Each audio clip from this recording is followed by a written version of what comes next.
você filmou o lago? Não, não.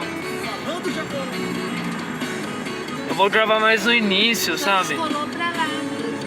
Eu não tô feliz, você também.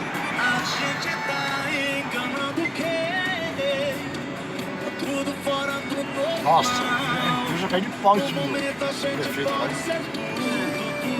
Sabe qual desculpa que vai dar? O primeiro desculpa que está estourando, ele falou que é muita água, o prédio vai ter que vir por baixo a água. É, tem tudo ditado. Uma coisa. Água. Que água.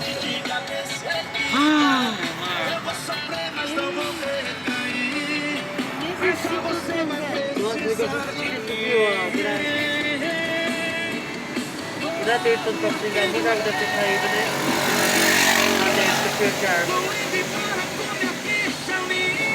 O perigo é todas as árvores caírem. Eu vou sofrer, mas não vou recair. Mas já você vai precisar de mim pra te tirar do fundo desse poço que eu sei.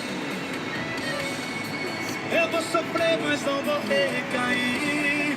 Mas já você